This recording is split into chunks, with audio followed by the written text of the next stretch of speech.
And we're live. Greetings, everybody. Welcome to the Evidence and Reasons for the Christian Faith video channel. I'm Salvador Cordova. I'm joined by Cindi Lincoln and Dapper Dinosaur. That's me. So this is going to be an interesting show. Actually, this series of shows was inspired by Dapper Dinosaur. And he had a show that, what was the name of your movie? Helping Cindi Lincoln. Helping Cindi Lincoln. Yes. Okay, so this is going to be a little bit, it does feel a little awkward. Would either of the two of you like to describe how that movie came to be? There are probably some people familiar with who Cindi Lincoln is, and I don't quite know how to. Timothy slammed my Science Center tour, and you agreed with him. And you both are going to get in trouble tonight. No, I'm humbly going to learn and take correction. So from my end, at least, what happened was, I'd heard all the stuff about Kent having there being a new court case and all this, and so I wanted to look into this, like what's going on, and so. While I was figuring all this out, I came across Cindi's Dinosaur Adventure Land tour. And so in addition to, having her on my channel for an interview to talk about her experiences at Dinosaur Adventure Land and the horrible things that went on there and that she had to deal with, I also said, well, Kent hasn't just been lying about things like, being a nice guy and a decent husband. He's lying about basically everything. And so because that Science Center tour featured a lot of the stuff that Kent tends to say, understandably, it's at Dinosaur Adventure Land, I thought I would in as gentle a way as possible, destroy every single thing in it.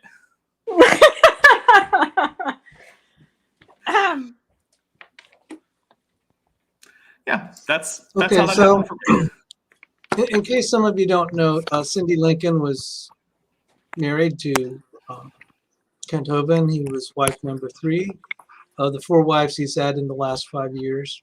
And I've always thought that, and creation myths may join us. Dr. Dan, yeah, you can jump in later. Totally okay. In fact, we'd look forward to it. So I've not been happy with what Kent Hovind has been teaching creationists. For what it's worth, I had the opposite. About a third of the YECs, young earth creationists, were not. Either they were non-Christians or they were Christians and theistic evolutionists. I was a Christian, professing Christian most of my life. I believe I became a Christian at age 15, and I was a theistic evolutionist, an old earth creationist, and then much later young earth creationist. And I did not like from day one, when I heard Kent Hovind, I said, this is bad news. And I've gotten a lot of flack for it. And some people are like, well, don't you want to support other young earth creationists? It's like, well, if they teach things that are wrong, like, no. Yeah. And so that's how I got into this. But when I heard what happened to Cindi, and I saw that the only people supporting her were people like Dapper Dino here, it really pricked my conscience. And AJ and Amy and James. Yeah. And I've lost subscribers from this channel. I've lost donors because I've criticized the Lord's anointed. Goodness. Every time someone says that, I cringe so hard. My goodness. Don't even that's get me basically going just on that. Okay. Here's the thing about that. That's basically people just calling Kent Christ.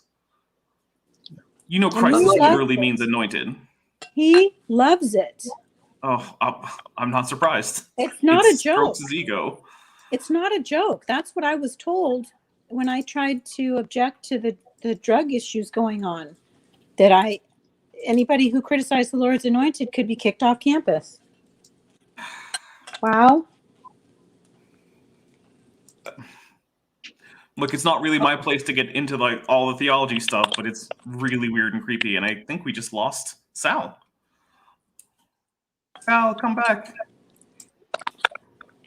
There he is. Yeah, I think it means that. I think that's because I criticized the Lord's Anointed. I disagree. The Lord kicked you right off of StreamYard. How dare you? Oh my goodness, that would be awesome. I was just trying to adjust my mic volume. So I'm going to look at the audience comments here. Are we all? I'm trying to balance. I think Cindy's mic was a little bit on the weak side, and I'm worried about mine. Dapper's coming through. He has a really good. He has a really good audio system. So yes, I want to say thanks to one of my my patrons, Bob, who bought this mic for me. It's very fancy. Yeah. So this is an interesting situation. We have people that are not creationists. We have people of a spectrum of different theological views coming and supporting Cindi Lincoln, and Emery Moyna is one that's supporting you, Cindy. Thank you, Emery. But as far as the YouTube creationists, it might be just him and me. There have been some other people, but it's just like, that's about it. And I was thinking about it. I said, you have to try to protect the kids. And I do not want kids going to Dinosaur Adventure Land to One learn. has already died. And also I'm sorry. One has already died there. All right. Their physical safety on a number of levels. And if I just couldn't live with myself if I remained silent. And there's a reason, like Sally, you got the S tier, and we're ranking creationists. Oh, thank you. Thank you. So just like with the Ravi Zacharias thing, people are saying, well, look at all the people that are being witnessed to and all. And just like, it still doesn't excuse bad behavior. And not to mention, I think I can understand where people are taught bad things as young Earth, raised in a young Earth creationist home. They go off to university or get exposed to other ideas, and they realize they were given stuff that was bad, and they end up losing their faith. And it's like, okay, if you're going to lose your faith, let it be because at least you had good material to make your decisions. Not because you had some not because you felt you got lied to. And so that's what we're going to try to do today.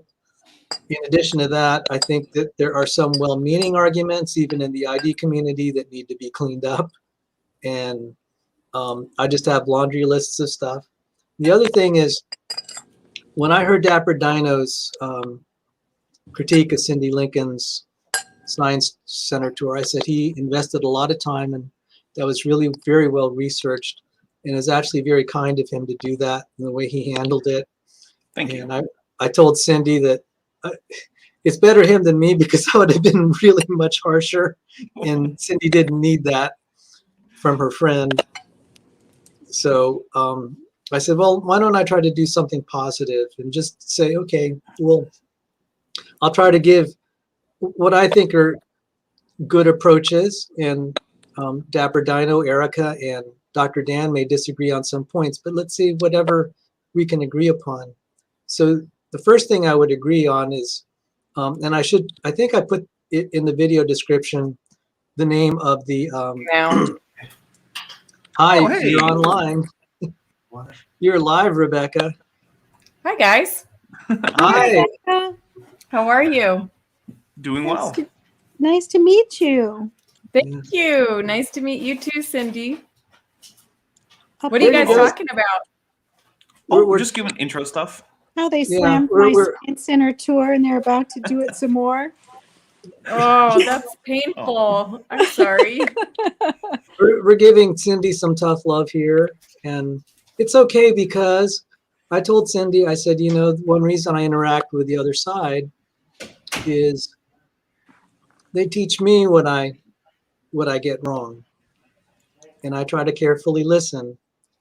And I've often said, Dr. Sanford, my colleague and former boss, I still work with him, just not as a paid employee anymore. He didn't send me off to Dinosaur Adventure Land. He sent me to the National Institutes of Health FAES graduate school to learn from evolutionists about God's creation. And so he felt where I would get the best education is from people who were not creationists. So there are Christian schools all around, and he could have sent me to some of these creationist schools like Liberty or whatever. He didn't. He chose not to do that. He wanted me there with the cutting edge, and even studying under evolutionary biologists, which I did. Now, I didn't formally take an evolutionary biology course. I took a bioinformatics course from a leading evolutionary computational biologist. So this is a chance also, since Rebecca's here and she has an Examining Evolution channel, this is a chance for us to, for me to just put some ideas on the, to put ideas on the table. What? I'm just being silly. Go ahead. Okay. I didn't want you to go and tear up my Examining Evolution video, Sal. I can't take it. Come on, if I can do it, you can do it. Well, I won't tear the ones I did with you. I mean, I thought those were really good. So, he does say so himself. Yeah, if I do say so myself. But so I'm just going to go through kind of the docket here. And so, Rebecca, since you jumped in, we were just ragging on Cindi's ex-husband and also and his work. So anyway.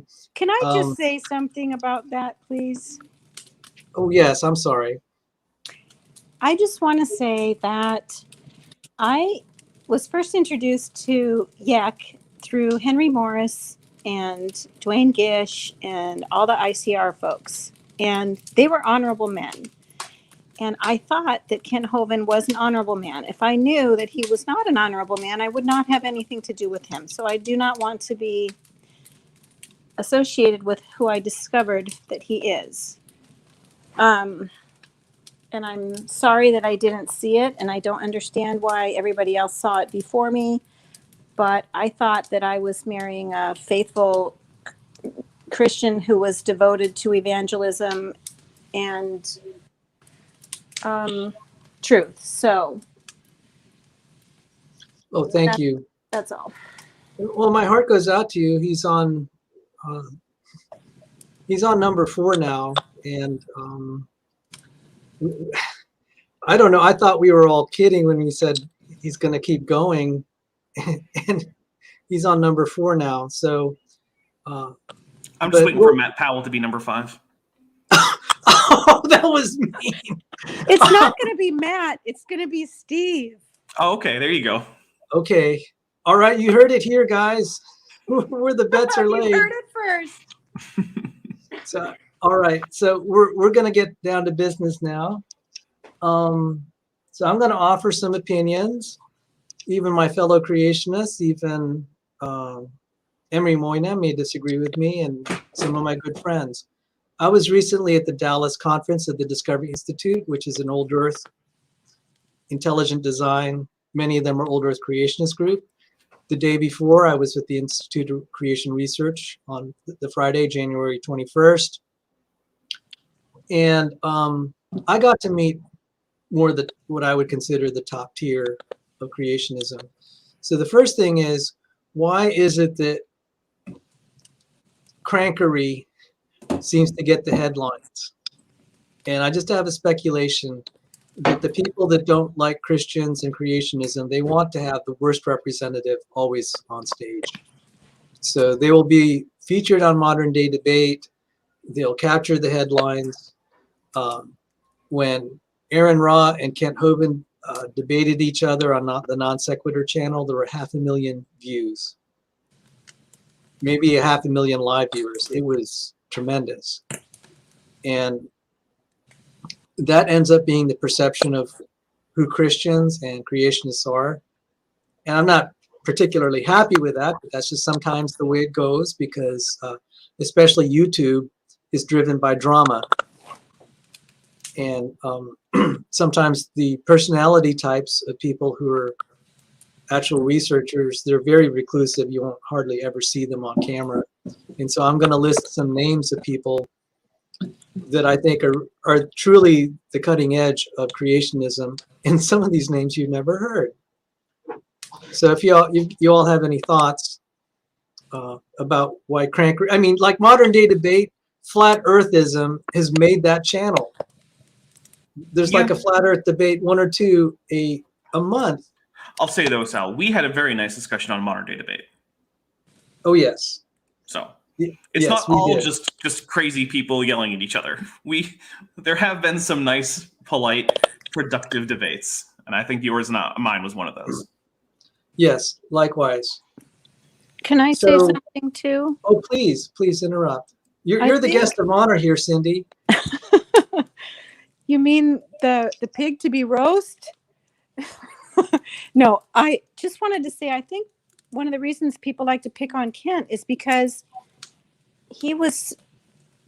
I'm running into so many people who were raised on his DVDs. He sold millions of DVDs. He was in the home schools. And I think that his popularity is part of why they love to pick on him. Would you say that's fair? And plus, he, like you said, a lot of scientists are very dry to listen to, and fourth graders can't follow it. And he had a message at the 4th grade level a lot of times, which is my heart. I'm a preschool teacher, and I was also an elementary teacher, and I want children to be able to understand this message. And anyway. Yes. Well, that's also part of it. Even in my own church, a mother asked me about Noah's flood, and I was just like tongue-tied. I'm just like, that's not exactly my specialty. And I give lectures to PhDs.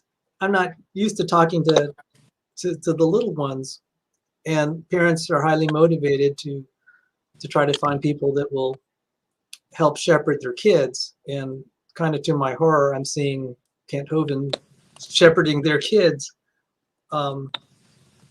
So I don't quite know how to change this, and I don't know that it will change, because there is the people at the very top tier, they mingle in their own circles. They're not really focused on writing materials for children. So that's where I feel that Cindi, where you might be gifted is to teach the children. So part of this is to try to equip you so you could do the things that I can't. Yeah, like translate your science stuff into comprehensible input for a less mature audience. Yes, and I said, I think you can teach me how to do that. So let me just list some people that I consider top tier, and I don't mean to offend anyone by omitting them from the list. These are just people off the top of my head. I was at the Institute of Creation Research last week. I met with Dr. Brian Thomas. He gave me the okay to talk about his peer-reviewed paper that only has 150 views on the Taylor and Francis website. And it was a paper in expert review. 4 years ago, the editor just approached a respected spectroscopist, chemistry spectroscopist, and said, just write about anything you want. And they talked about ancient proteins. And I thought, Dr. Thomas, and I studied collagen. I went there. I said, Dr. Thomas, I'm doing a paper on collagen, and I understand you're an expert in that. Tell me what you have. And is it okay that I now showcase your work your dissertation work. And there's stuff in his work that has not been on the internet, and I'm pleased to announce it. So we can cover that at some point, and I would consider these good evidences of young Earth creationism. But we can cover that later. I'm just going to go through names, and then we can argue about what's good or bad. Another one's John Gideon Harnett. He's a successful physicist. He has a Wikipedia page. It's just awesome. I mean, if you read this, my jaw just drops. 200 peer-reviewed papers, multiple PhD candidates, and he's a young Earth creationist teaching physics and cosmology. A lot of people don't know his name. He invited me to be his PhD student in physics, but he was in Australia. Another one's Phillip Dennis, University of Missouri, retired professor, expert in general relativity. He's published in the Physical Review Letters, which is the top tier physics journal on relativity. So the distant starlight problem, we have someone of his caliber dealing with that. So there are how many people know about Phillip Dennis?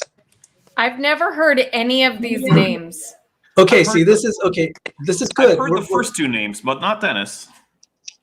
Really? Heard of, Timothy is amazing. He's like a walking stay out encyclopedia. Look, it's not just me. There's a whole bunch of us who are trying to like stay up with like, hey, did you hear this person publish this thing about creationism or something? Like we're basically have like a mini journal club sometimes. So wow. And by the way, Dapper Dino, you and Erica and the gang, their creationist materials you know better than me, and I'm really impressed. You've studied our work, and I want to salute your thoroughness. So that's great that you know. And then, needless to say, we have Rob Stadler and Change Tan, Harvard trained, MIT trained.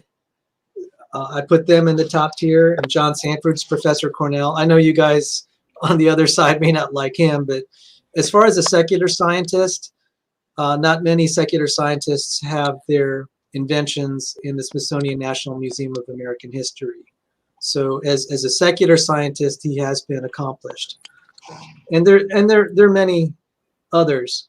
Now, on the on the old Earth creation side, we have Nobel Prize winners like evangelical Christians like Charles Towns and Richard Smalley. Richard Smalley was James Tour's boss. He was an atheist. He became a Christian through James Tour and Hugh Ross. And he came out being very anti-Darwinian, but affirming an old universe. And that, he had some, I wanted to open with a quote from him, but I just wasn't together enough. So, and then another one is a very good chemist by the name of Marcos Eberlin. He's an ID proponent. I don't believe he's a young Earth creationist. He had 3 Nobel Prize winners endorse his book, Foresight. So for the young Earth creationist ID proponents out there, you've got some special people that are, hey, Dr. Dan. A wild virologist has appeared. Yeah. Hello. So we and someone from your channel, Dr. Dan, came over here. So it's really great you showed up because you have someone in your fan club is visiting us here. Great. So I just wanted, Dapper, Cindi, Dapper. Hi, everybody. Hi. So, yeah. So I'm glad to say, Rebecca, that you've not heard these names because at least now you have. So to the extent And that I these wrote them people, down as you were saying. I wrote all the names down. and you read Rob Stadler's book, Change Tan, and Rob Stadler's book. And those were difficult. Oh my goodness. Oh, there you go. Whoa. Yes, I love that book. Yeah, that's a great book. I made my kids read that book. Actually, I didn't make them. I paid them $50. The evolution it shows that it is very clear reading that book that Stadler is not an evolutionary is not familiar with evolutionary theory. It is very clear. There are a number of kind of basic misconceptions that he expresses, and that's it's a problem. But yeah. Well, no. This is why we're having this discussion, and even Richard Smalley probably mischaracterized evolutionary theory. But even though I'm on his side, I want to, I want to try to clean up our act, so to speak. I actually think that's one of the bigger problems with a lot of creationism is it's very hard to find a creationist who could adequately explain the theory of evolution in biology to an evolutionary biologist. It's to the point where I'm not sure I've actually seen it happen. That doesn't mean it can't. It doesn't mean no one can, but I've been looking, and I don't know that I've actually seen someone who could adequately articulate the theory of evolution as it's understood in evolutionary biology, who's in the especially the young Earth creationist side. So I do think it's a major weakness. Now, I wouldn't. Can I? Oh, please. Can I respond to Timmy? In your critique of my Science Center tour, your definition of evolution, it seemed to me you said it that it's not step-by-step progression. Well, it doesn't necessarily have to be, but it often does involve step-by-step changes. And then on another, it seemed to me like you said both. That's not how evolution works. And then you said that is how evolution works. So, and clearly, if you listen to Erica, she believes in step-by-step progression from ape to human. And so I don't understand it when people say that's not how evolution works. I would probably need to hear an example of what I was saying isn't how evolution works in order to really know. Because I don't have that whole thing about 2 hours or so memorized. But well, that's one thing I would like to nail down, and maybe Dan could tell us. Can you say it in where small people could understand? So a good example of a misconception is when you hear well, how do you have the information to grow a new limb? You need a set of genes that says okay, have this bone and these muscles and this skin, and there isn't a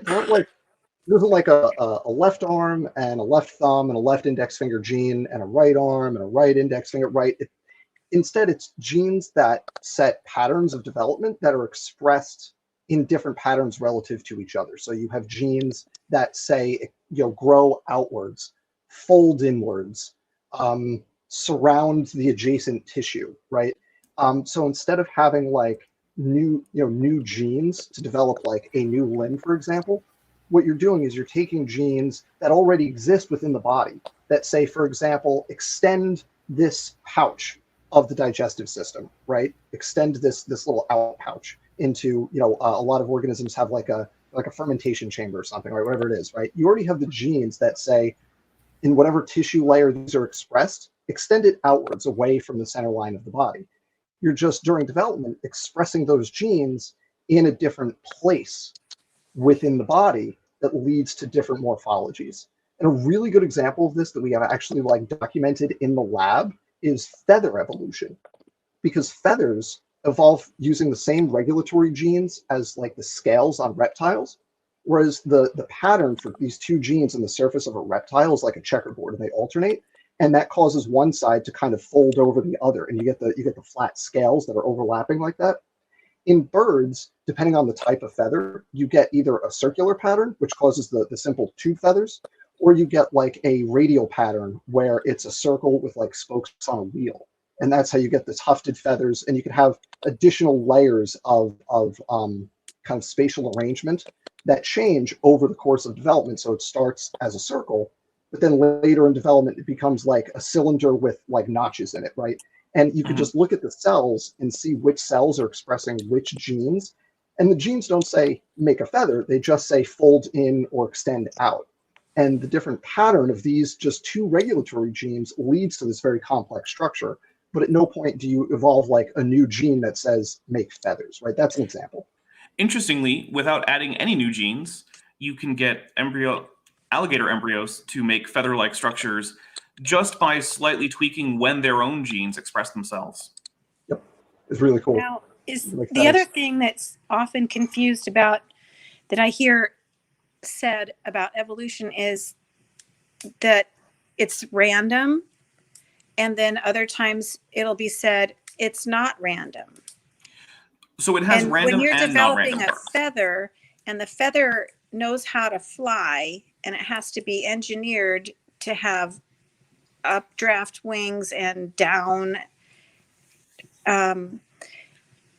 that seems, there's no way that could be coming to being randomly. Like Dapper was starting to say, there's random processes and there's non-random processes. So like a random process might be a slight change in the expression pattern of a gene based on a mutation to the little genetic sequence that regulates how it's expressed. So maybe it's expressed at a different time or in a different tissue or in a different pattern, right? Those, mutations, I call them random-ish. They're probabilistic. They're not like determined. They're, it's a probability distribution. They just happen with whatever frequencies. And then based on the effects, you're going to have non-random changes in the individuals within a population that are going to be successful. So if you can maybe glide a little bit, that's better than not. If you have more stability when you're hunting, so like for example, we think initially feathers were involved in stability. So like the dinosaurs with the big like claws, like the velociraptors, we think they were able to use feathers on their arms to help stabilize while they were hunting with their, like grabbing with their big toe claws. I appreciate that Dan is getting stuff right about dinosaurs. Thank you. I appreciate that. You've taught me well. And so you can see this kind of stuff in modern birds doing that same kind of thing. And if you look at the proportions that we know are from like the imprints that we can find in the fossilized remains, it's hypothesized that the dinosaurs were using the feathers for stuff like that before they were able to fly. And then flight developed later, but you already had this rudimentary kind of, well, they were, aerodynamic kind of balancing ability. And that was beneficial in itself. So that becoming more common would be non-random, even though the genetic changes that are going to contribute to being able to do that are, I don't really like the word random, but they're not directed. They're probabilistic. Does that make sense? So it's a mix. That's the idea. It's a mix.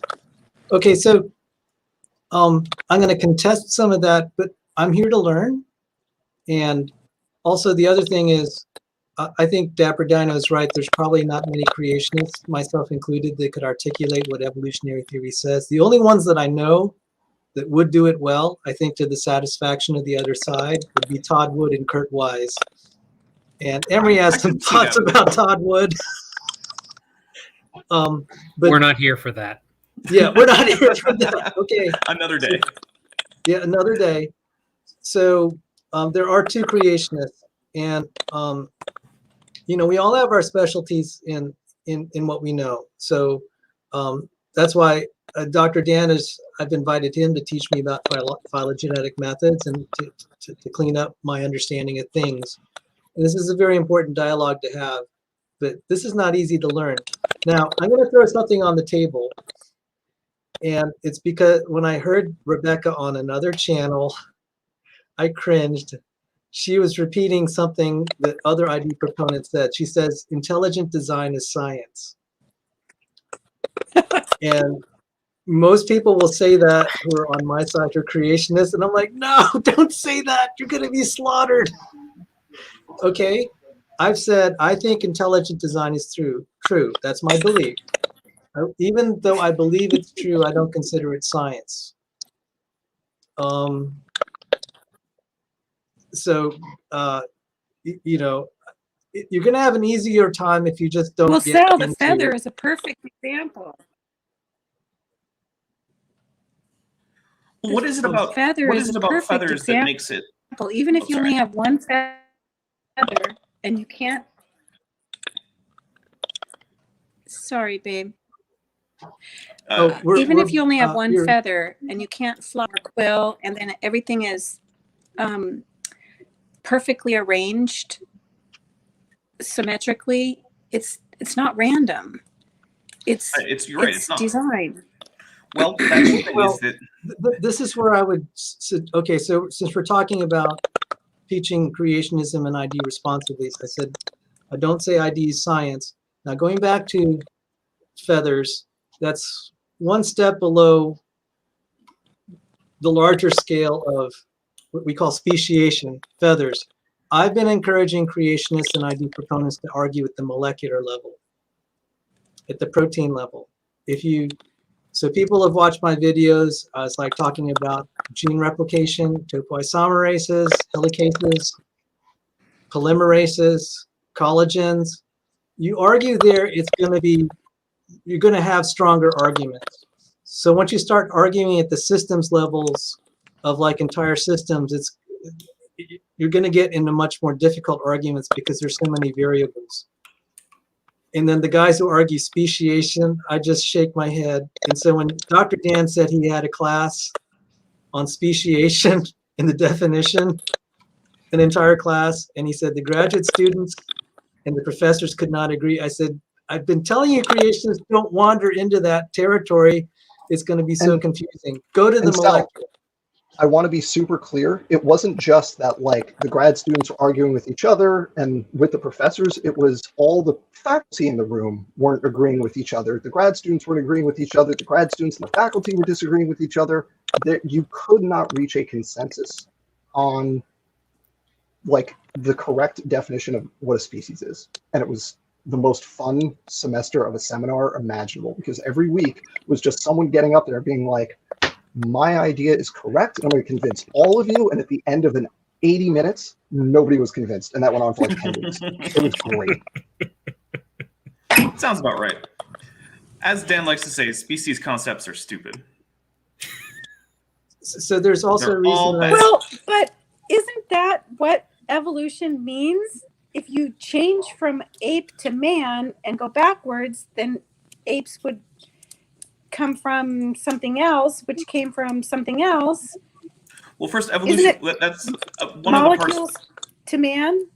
Well, one of the things I think that's important going with the whole the importance of being able to articulate evolution as it would be understood by its proponents is you can't evolve from ape to man by getting rid of ape.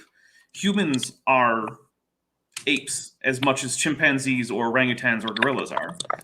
They didn't stop being apes. And the thing that they evolved from, that apes evolved from, was a monkey. And as much a monkey as, any macaque or spider monkey. And then that thing that all the monkeys evolved from was a primate just as much as a lemur or a loris or a tarsier. And that thing itself was an archontin just as much as any colugo. And then that thing was a euarchontigleer just as much as, a rabbit. And so at no point do you leave behind the things that you used to be. So if we were to imagine a future where humans evolve into new species, those species would still be fundamentally human and apes and all the other previous steps. But clearly, even if you don't know where the line is between a species, we're not rabbits. So No, if I wanted to say, we're not. Cindi, this is why I've been suggesting creationists stop arguing at the species level for now. Get more familiar at the molecular level. You'll have easier arguments. The other thing is, all right, I'm sorry to be mean to the evolutionists here. They do talk at the very large morphological level. They study fossils. Where I usually get them in debate, and I was debating Jackson Wheat, I started arguing with him at the molecular level. And he was just like, I don't know what to do with this guy. All right. And he was kind of glad to see my... We don't either, Sal. Huh? We don't either. So that's why when I'm on Rebecca's channel, I try to share the molecular stuff. The thing that is going to help you is we have much more better animations. Now, independent of evolution, I think a lot of biologists would be just glad to see people appreciate the complexity of biology at all levels. And the molecular side is beautiful. So So those are some of the videos I have on Rebecca's channel. We started in the molecular side. So I'm going to try to quote from Origin of Species. The title of the, Emery, what's the title of the full title? On the Origin of Species by means of natural selection. On the origin of species by means of natural selection or the preservation of the favored races in the struggle for life. Okay, Emery's our resident creationist graduate student. Doing graduate school while I'm showing up on the live stream. Yeah. So the title was Origin of Species, but then chapter 6 talks about organs of extreme perfection and complication. So natural selection, the big argument that ID proponents, creationists go after really is the organs of extreme perfection. I'll be right back. The computer is yelling at me. I'll be right back. Alrighty. The organs of extreme perfection and complication. And we can go, and this is before we had the molecular side. If we go down to the molecular side to the level, like the helicases, zinc finger proteins, collagens, I think you'll have an easier time with your arguments. And you'll also really, we have the animations to help. Someone here on our chat, Matt's, his 14-year-old daughter is watching my topoisomerase videos.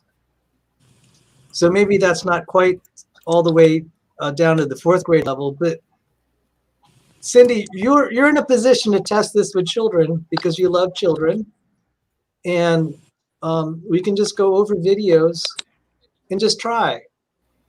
Well, Because are it's you gonna be saying to completely exclude animals and dinosaurs? Or somehow link them in? No. But if you're going to make, if you want to teach biology, you're going to have to teach animals and dinosaurs. But if you want to make, really good ID and creationist arguments, you have to get to the molecular level because it's clearer.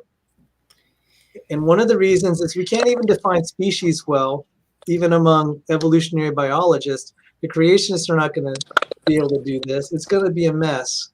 And nothing gets done, and we spend time arguing over definitions. Whereas the molecular families are well defined. People have agreed upon names for the major protein families. So that's just a suggestion. That's my opinion. I do have a caveat, a concern, which is that if your end goal is young Earth creationism with special creation of the roughly family level taxa, sort of like if I just use like AIG as sort of a proxy for standard young Earth creationism. But your argument is that things like, important proteins and the functioning of like the eukaryotic nuclear membrane is going to be, it can't evolve. We'll just say it can't. One of the things that I do think you'll run into as a problem is that people will say, okay, but that still leaves us with humans and banana plants having a common ancestor as a perfectly reasonable thing for that. And so if your argument is this particular protein or set of proteins or whatever couldn't have evolved, then that doesn't get you, even if you're right, that doesn't get you away from evolution that most young Earth creationists would find unacceptable. Because, the eukaryotic nuclear membrane is common to literally all eukaryotes. So bananas, humans, dinosaurs, amoebas, choanoflagellates. See, Sally's already got Before Sally answers that, somebody has very loud typing. It's kind of disturbing. You might. Thanks, Rebecca. Yeah. Someone's typing really loud, or it sounds like a percolator, and I can't identify who it is. I'm gonna have to mute. I'm gonna try to mute Cindi, see if that's it. Uh-oh, I think it was Cindi. Okay, Cindi, I'm sorry I had to mute you. But I'm not typing. It might be a microphone thing. Okay. It sounds like a percolator. Cindi, one option might be if you just mute yourself and then unmute right before you want to say something. I do that all the time. It says echo cancellation. I'm going to try that. Okay. Oh, and I'm on max volume. Okay. So I think, Rebecca, were you? No, I wasn't. I just wanted to alert people to the typing, which is actually still Oh, okay. happening. I thought you. But Sal was going to respond. Okay, so there are two modes that I teach. When I teach creationism, I will emphasize. Let me show a graphic here. It might show my strategy here. It also does reflect a bit of my journey as a young Earth creationist. So now this is not meant to be exact or anything. So I became I was a theistic evolutionist most of my life. In the 1970s, anything red means, I was in the mainstream view. By 1980, I'd become a Christian, and that's when I was a theistic evolutionist for 1 year, and then I became a old Earth creationist. I still accepted the major timelines. In 1990, I learned about the ID movement. Dr. Behe came to my university, George Mason. 2000, I nearly left the faith. I began to question everything. 2010, as indicated by the green, I began to be convinced that life in the universe were miracles, the result of miracles. And, by 2020, I'm very, very convinced. That's why we have strong green there. And I'm relatively convinced about the youth of life in the fossil record, but I have problems with the Earth and solar system being young, same with the cosmos. So when I teach this, I emphasize, don't try to swallow the elephant all at once. So assume common ancestry for the start. Let's work with the molecules. Once you get there, I think, and the thing is, we have a lot of good peer-reviewed literature where you'll get people or very senior people like, say, Richard Smalley, Nobel Prize winner, or James Tour, or Marcos Eberlin, and et cetera, et cetera. And then even Eugene Koonin, who's not a creationist, he'll say some things that are favorable to the creationist view. Start there. So back to Dapper's point, that still doesn't get us to like all the created kinds. So this is what I suggest. I said, and this is creationists have tried to argue we can establish independent created kinds using biology. And I said, in phylogenetic methods, I've said, okay, time out, guys. If we can prove that the life is young, like the Earth is young, the fossil record is young, it would mean that there would have to be independent lines of created kinds, just as a matter of principle. There's just not enough time to evolve from a single-celled organism in, say, 10,000 or even 1,000,000 years to all the diversity of life. So you actually have to take the harder argument of actually trying to defend from physics and cosmology young Earth. But if you can provide evidence for that, and you accept the idea of miracles, then you have the independent origins just kind of handed to you on a platter. That's what I've said. I'll let you guys weigh in.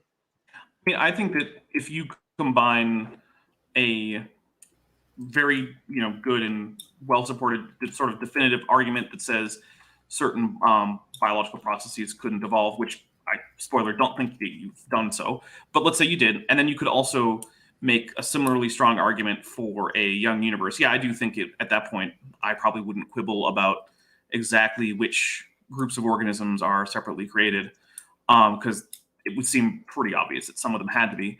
But I do think that those are two very tall orders. I mean, for one thing, this might seem a little harsh, and I don't mean it to be insulting, but the Earth being young is about as reasonable as it being flat. It just isn't. And that's Henry, not meant to disparage something? anyone, but... Okay, so as I showed here in my graph, and so what's kind of my standard for what I think is defensible? you could see that for the Earth being young, I still mark it as kind of in the orange range for me.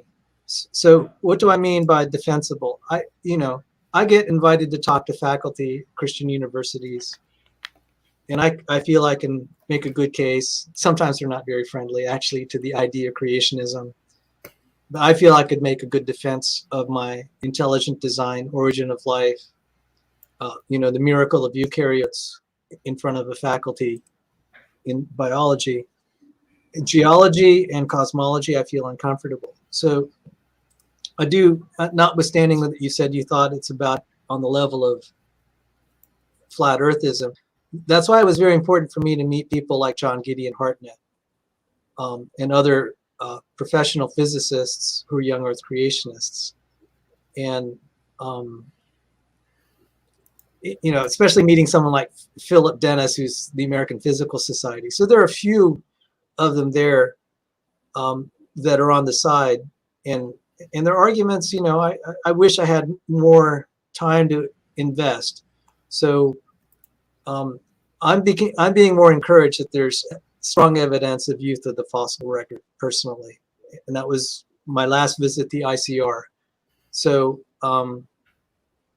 so I would guess you would say that's probably not responsible to teach the students that we have good evidence for that. And I wouldn't say that we have great evidence. I'd say we have an uphill battle. I think that's the fair thing to say. Timothy, So, go ahead. Yes. is your primary reason for saying that radiometric dating?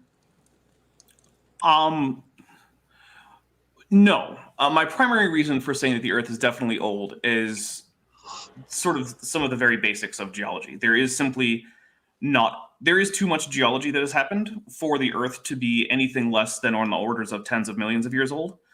The reason I would say that I think it's very definitively that it's actually 4.5 whatever, I don't keep that number around in my head, that is radiometric dating. But without radiometric dating, as happened historically in the history of science, we already know that it's physically impossible, unless God is fooling us by just making it look like the Earth is old, for the Earth to be old. Are you referring to the layers? Strata? Well, more specifically, the things in the strata, things like thick evaporite deposits, calcite deposits that we know their maximum deposition rates from physics, things that basically you have to either break physics or have God be a liar are the only options for some of the formation. Now, there are formations where that's not the case, right? Like we have big beds of tuff that can happen in a day. That's fine. But we also have things that we know can't. Like I've said, like meters thick evaporites and, in some cases, basically kilometer thick formations of chalk. You just can't do it quickly. Well, one thing I'm going to point out right here, and we could hear this from just from what Dapper said. When I was focusing on the molecular level for part of the creationist argument in terms of the miraculous. You're only dealing with a very small data set. You have a very narrow thing that you have to account for, and it makes it easier. When you're talking about a system as large as the Earth, you have so many things to account for if you're trying to make a model of what happened in history. Same for the solar system. That being said, going back to this graph of kind of my transformation over time, by 2010, the reason I began to think that the Earth was created, you could see that it's not quite as red as here before. I read a book on solar system evolution, and my jaw dropped. It was written to convince people that the solar system evolved. After I read it, I actually thought the opposite. It looks like it's created, because there are lots of mechanical problems with like the nebular hypothesis and the evolution of planets, but these are really hard topics.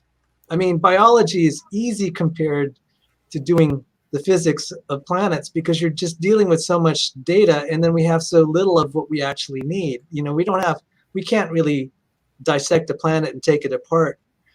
So there's the saying that there's an abundance of speculation and absence of data. So these are really hard topics. So I would say the responsible thing is to tell the students that this is a very hard topic. Don't feel that you can win the day with one or two arguments. You're going to be dealing with a lot. And I would not feel comfortable, like I said, I feel comfortable addressing faculty biology. I do not feel that way dealing with the questions of like cosmology, the formation of the solar system, because these are really hard topics. Hey, Sal, can I go back to something you said a few minutes ago? Oh, you said that you really like a molecular approach. You say focus on proteins, focus on getting new, because we've talked about this before. Getting these new traits. The spliceosome, for example, or polymerases, or there's a million things, right? There's a million complex molecular traits that we could talk about. The problem, just looking at how science works, the problem with that approach is if you don't have a general theory or a general model of where the limits are to what can evolve or to what evolutionary processes can do, then essentially you're playing whack-a-mole with stuff we haven't directly observed happening, right? So there needs to be like a general limiting principle. And when you go down the list of like, okay, so how can we evaluate a system and say, this system is too complex to have evolved, every standard for doing that doesn't work, right? So like we've talked a bit about irreducible complexity. Irreducible complexity doesn't work in terms of a filter for identifying what is evolvable. The waiting time problem, that doesn't work. The Behe's edge of evolution, the Darwin devolves, most mutations are harmful idea doesn't work. I mean, Michael Behe in that last book, he actually took a table, one of the main tables in that book. He actually removed the mutations that actually had beneficial or neutral effects and only showed the bad ones, right? It's like, it doesn't stand up to scrutiny. And so if the idea is, well, you could focus on these very complex molecular systems that are very, highly constrained and they have a lot of parts, and well, how could something like this appear through evolutionary processes? That's an interesting observation, but it's not a good argument if there isn't a generalizable principle that we can then use to make predictions to apply to other systems, right? And when you use those other things to make predictions, they fall flat on their face. You could find exceptions to them left and right as soon as you start looking. So that's the problem with that. I love the molecular approach because you just go down that list and show systems that violate each hypothesis. Okay, this is very interesting because I'm actually going to agree halfway with you here and disagree with Michael Behe, because you had Michael Behe on your show, and I thought you hammered him really hard. So Dan the Hammer here. And nice chat. I was like, I thought it was fair. I said, you go, Dan, because you highlighted what you just said is what I tried to tell Otangelo. It's like, and he debated Dapper Dino on irreducible complexity. I said, dude, I know that's a standard thing in ID and creationism. And I really want to hear Sal's take on that debate. He loves, right? Otangelo loves photosynthesis for that example, but it's the same thing of okay, photosynthesis is on the far side of the line. How do you draw where the line is, right? And okay, so can do it. So, and I've shown you this diagram before. This is a collagen on the left and a zinc finger protein on the right. Without going in, and that's why I don't use the word irreducible complexity when I'm talking about this, because it's just going to confuse people and we get into definitional arguments. But if we're talking about the limits of change here, anyone that really studies zinc fingers knows, let's see if I could back this up a little bit. It's going to be even clearer here. What are the limits of change? I can talk about it in terms of biophysics here, and biochemistry and organic chemistry. You could see the column of C's there, the cysteines are highlighted and the H's are histidines. By the way, this is only 540 amino acids. This is not why that is, though. But Huh? Sal, we can explain why that is. We can explain exactly why it's cysteine and histidine. It's because Right. cysteine forms disulfide bridges and histidine doesn't rotate. So like those are structural components that once they're there, they're not going to be susceptible. You're not going to be able to replace them. That makes sense. Well, it's also because that's where the zinc ion has to connect. And so the point is, it's either going to be a zinc finger or it's not. It's going to fail as a zinc finger system. The fold will fail if you don't have this architecture. In fact, it's not going to, if it's a transcription factor, it's not going to connect. This is where we're talking about, you can't have slight gradual changes. You need this, you need those 4 components at least to make this functional. But where I was going to head with that, as far as the general theory, and some ID proponents will hate me for this, irreducible complexity is not an argument. Stop using it in debates. You're going to get slaughtered. How do I know that? Look at Dr. Dan's discussion with Michael Behe. I'm just like, But Sal, Mike, that was terrible.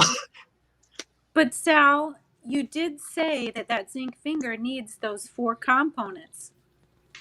That's the point below which it cannot. That's correct, but I didn't. Yeah, that is correct, but I didn't use the word irreducible complexity. I just said it needs those parts. Without it, everyone knows it's going to break. So to Dan's point, there's not a general theory. What I've been saying is go to individual systems. Every system has its own statistics and improbability. And ID proponents are trying to come up with this general theory using the term irreducible complexity. And Dr. Dan was just hammering Michael Behe for 45 minutes trying to get a definition. I was just cringing. But Sal, I'm like, see, you're spending more time talking about definitions than actual chemical systems. You need an actual generalizable principle. Otherwise, science is not likely to take you seriously. Now, I Right. would like to say something about Timothy's hammer on my irreducible complexity section in the Science Center. Mhm. I have a hammer too. Uh-oh, here we go.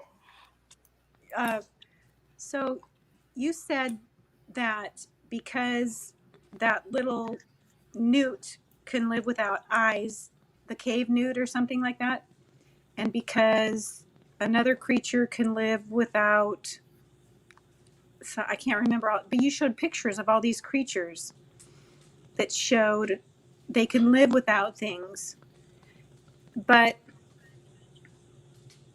that doesn't take away the fact that there is still a point at which you can't go any lower. It won't be viable. And even a cave newt with no eyes, he still had to have his circulatory system, his skin, his respiratory system, his reproductive system, all in place simultaneously. Well, It no, that's the couldn't thing, not gradually evolve. No, it doesn't have to be in place simultaneously. Other than the reproductive system, which is kind of the thing that makes you alive. If you don't have one of those, we're no longer talking about biology. So with the exception of that, there are animals that don't have any of those things and that provide us with morphotypes that can be seen as at least analogous to ancestral forms that can explain why it is that you don't need to have skin to be Yes, you were saying alive. that. Many You were animals don't saying have skin. what? Is it? Well, so you don't have to have skin or eyes or circulatory system or anything like that. For instance, sponges and cnidarians don't have any of those things. I mean, well, cnidarians kind of have a circulatory system, but not really. I was going to call you No, on I that. know. And you said, Yeah. I said, what came first, the blood or the vessel? And you said, well, actually, you can have blood without a vessel. But Yeah. whatever Lots of organisms do. whatever creature you point to, even if you point to a creature that has no vessels, that creature still possesses component parts. Yeah. That have to be there all at once, functioning. If it's a creature that breathes, like even the cave newt, he does need his skin. Mm-hmm. Isn't that correct? A cave newt with no skin is going to be. As far as I know, yes, cave newts definitely need skin. I think they would probably die very quickly without it. But they need their heart. They need their circulatory system. They need to be able to breathe. They need to be able to eat. Well, that's they need because to be able to grasp. after something that's not necessary comes into place, it's now there and it can become more and more important to organisms. So for instance, we have organisms with lungs that don't strictly need them. Like there's a lot of fish that have lungs. They could do fine if you just got rid of their lungs. But then we have other fish, like say humans, who really do need their lungs. There's a fish that doesn't need his lungs? Yeah, lots of fish don't need their lungs. Okay, do you mind if because I keep fish, so this is a little more in my purview. Most fish don't breathe the way we do. They breathe through gills, which are not strictly lungs. They're a different type of organ that does the lung function, because breathing through water is a whole lot different than breathing through air. It requires a whole different set of muscles and systems and so on. There are a few fish that have types of lungs or things that function like lungs. The most famous example being the lungfish, obviously for the name. But there are a few that can breathe out of water, but most of them basically filter their oxygen out of the water, which is why if you put a fish in a tank that doesn't have any water movement and the tank's covered, in a couple of days, that fish is probably going to die. Not because he starved to death or not because of anything else. He just runs out of oxygen in the water. And he's basically filtering his oxygen out of the water with the gills. That's a very simplified version of it, but that's essentially what's going on. So yes, there are a lot of fish that survive perfectly well without lungs because they don't need them for what they're designed to do. Well, can I jump in just very briefly, because I think there's an important thing that should be noted here, which is that the things that exist now, right, extant organisms, things that exist right now, are not representative of the things in their evolutionary history necessarily, right? So we could talk about, a salamander or a fish that exists right now that needs all of its current organ systems and components and everything in order to survive in its current environment. But if you go back to the ancestral states for those systems and for those organisms, you find in some cases simpler forms of those systems, and you find in some cases systems doing double duty. So you find, like, for example, in very simple, like worm-like bilateral organisms, so organisms you could divide in half as opposed to being in a circle, you don't have a circulatory system. Instead, you have basically the digestive cavity kind of radiates through the body, and you're able to do like gas exchange and everything through that cavity, as well as moving nutrients through the body and doing digestion. So it's not that, like, well, yes, everything right now that has a digestive system, if you remove its digestive system, that's going to be a big problem. But in the past, you didn't need to have such levels of specialization, and you can have kind of overlap in functionality between more rudimentary systems where you have, kind of like I was talking about before, you have different layers of tissue that branch and fold, and they're able to do double duty. The lungs are another really cool example of this, but they didn't poof out of nowhere. Lungs develop from, like, developmentally, if you watch a fish that has lungs develop, they're missing something that other fish have that's really important, a swim bladder, because those are both outpouchings of the digestive system that hold air. And you can regulate, as a fish, you regulate the buoyancy with that swim bladder. Well, at some point, right, the ability to put air in and out of that, you're able to take the oxygen out of that air because you're supplying blood to it. And at some level of volume of air that's moving through it, it becomes a net supplier of oxygen rather than a net user of oxygen. Well, now you've unlocked this whole other pathway, and all you've done genetically is code, you've got your tube, right, your digestive system. All you've done is code a little pouch that folds off of it, which is, we know what genes say, make a fold here. Yeah. And now you've got those common things. Now you've got this whole new set of things that you can do because you have a structure in your body that can now contribute to supplying you with oxygen rather than on net needing it for things like cellular respiration. And that unlocks, a whole lot of evolutionary pathways. It unlocks your ability to use other resources and live in other places, because now you can spend, at first, just a little bit of time out of water. and still get the oxygen you need. But as that structure becomes bigger and bigger and bigger, and you get more muscles and more blood associated with it, now instead of a swim bladder, we call it lungs. But at the end of the day, it's the same structure, and the development of it in an evolutionary history, it's you need it once you have it. But that early evolutionary history is using some very rudimentary developmental patterning that is not essential to the organism, right? Like the first things, like you could find things today, fish, broadly speaking, that don't have swim bladders nor lungs, right? They are the descendants of ancestors that split in their evolutionary histories before such a structure appeared. And they do just fine, right, in their environments. But along that other pathway, you have this little difference developmentally, and it leads to opening up all these other things, and now you need it. But along that developmental pathway, it wasn't like you needed to have all the different structures there all at once. You could see in both the genes, the development, and the morphology, how it could come together piecemeal. So that was a long thing just to say the things in the past are not necessarily representative in terms of their morphological requirements as the things that exist now in whatever environment you're talking about.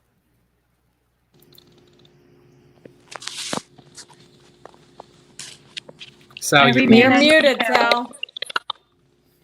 I'm glad you're hearing this, Cindy, because this is why I'm going for the easy stuff. People think the molecular stuff is hard. I know. But I couldn't make any sense out of what you said, Dan. Yeah. Okay. I'm sorry. I apologize. That's my fault, not yours. No, it's not. It's not because Dr. Dan was not trying to be clear.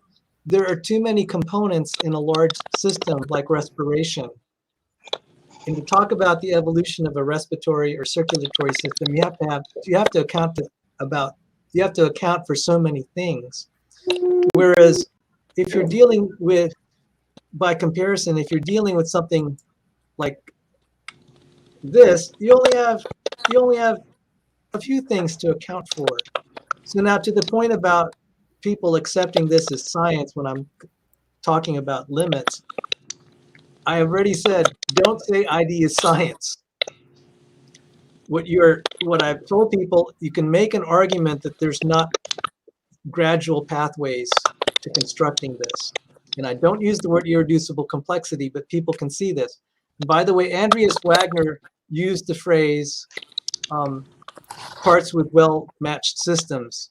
So he didn't use the word irreducible complexity, but he was actually saying, and I have the quote, let me mute you, Cindy, a little bit. Your percolator's going in your microphone. I'm sorry. I wonder, my fireplace is kind of spitting. Yeah, it could be something is hitting your microphone, like air or something, or it's picking up a vibration. Oh, yeah. Go ahead, mute me. I have to keep right. my charger plugged in. It's probably that. Okay. So I actually lost my train of thought. Andreas Wagner. Andreas Wagner, thank you. He said fitness is not well defined. So I'm not the first to have complained about that, and that's a whole nother discussion, the problem with fitness. Instead, he wanted to describe biological systems in terms of their parts that are well matched for a function. And the word function is very engineer oriented. And so with systems like this that are simple, you could see that when you do knock out parts, the system will fail. Now that sounds like a lot like irreducible complexity, but the reason I don't use the word irreducible complexity is you bring in the baggage of all other systems and you try to make a general theory, and someone will say, well, what about the Viroporian system? That's irreducible complex, and we showed that evolved. They'll apply that to this system. And I'm just like, that's exactly why I don't want to get there. And I was trying to tell Otangelo, stop using that term, because you're going to get hammered by Dr. Dan and Abby Smith and everyone who studied so-called irreducibly complex systems. And I said, Otangelo, unless you know all the systems on the planet, they're going to come after you like that. And they're just going to, they're going to make a pretty good argument that it fails because they'll find that one example that you're not familiar with. I said, just stop using that term and just focus on the individual system. I have a concern here. And I don't know that this is the case, and maybe it's just how it's coming across, but it seems like what is starting to happen is like, hey, we're going to make the same arguments as irreducible complexity, but if we don't use the term, then when someone defeats irreducible complexity, we still get to play whack-a-mole without ever proposing a system by which we can actually determine whether or not things are evolvable. That's a problem for your argument, Sal. That's a reason why scientists are unlikely to take it seriously. Well, I'm not, for one thing, let's take the topoisomerase. If I say I knock it out, everyone knows it's going to fail. That's why we have chemotherapies. It's not a matter of making them accept ID or not. I can argue you knock out these parts, it's not going to work. And I can also argue you can't evolve this in small pieces. And yes, it is an irreducibly complex argument, but what I'm trying to do is not to generalize it to where Dr. Dan here, and I think wisely, smartly, pointed out, hey, we can find systems that we could vary. And I'm saying that there is not, and I've also tried to say there's not a general theory of protein probability. People have been citing Doug Axe's stuff on beta-lactamase and applying it to collagens and zinc fingers. I'm like, that makes no sense. So there's an idea that we don't want to use kind of a general theory of improbability. I've talked to protein biologists. They said, yeah, Sal, you're right. Every system is unique. You can't make a general theory that because this protein is evolvable, that another protein is evolvable, or that it's not evolvable. You have to take each case as it goes. So yes, it is a whack-a-mole game. It's not very nice. But fundamentally, do I think as a person, the topoisomerase is evolved? I don't. It's just too hard for me to believe. So when you take things in isolation, I think that's fair. I think it's fair to ask whether a zinc finger can evolve or not, or a collagen. And as I evaluate this, it's like I don't need to know about the viroporin. Well, maybe. So Sal, what's your goal? Is your goal to say get the scientific community as a whole to shift to a view that more closely aligns with yours? Is it to convince yourself? Is it to support other Christians? Like, what is the goal? Because I feel like for some of these goals, the attempt to pick a protein that you find particularly complicated and then just hammer at that one protein is unlikely to do anything in terms of like scientific consensus. Okay, no, that's a fair question. So first off, it was for myself, absolutely for myself. That's the first thing. The scientific community is not homogeneous. You have Christians in the scientific community and creationists there. We have protein biologists who are in the scientific community who are Christians. I have these conversations with them and I ask them, what do you think as you've gone through school? And a lot of them only specialize in one protein. One of my co-authors, Joe DeWeese, he specialized only in the topoisomerase for 18 years. That's his professional career. That's his life. Those 1,500 amino acids are his life. And everybody is going to end up being a specialist and not having general theories because you can't sample all of every molecule in biology or every species. So I've just tried to say, yeah.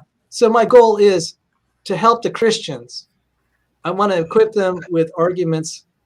I mean, okay.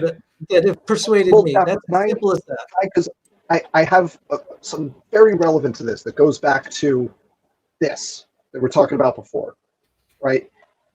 There's a passage in here that's exactly relevant to what you're talking about, Sal, because you want people to have good arguments, and also, we do need to have general theories to explain things, right? Like if there is some evolvability threshold somewhere, right? There needs to be like, oh, is Sal just being really still, or do we lose Sal?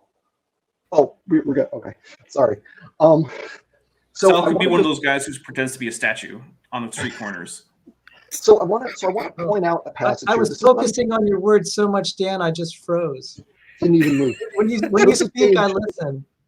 So this is page 179 into page 180 in the Scientific Approach to Evolution. And this is at the appendix where he's providing what he, counter arguments that he expects and then his responses.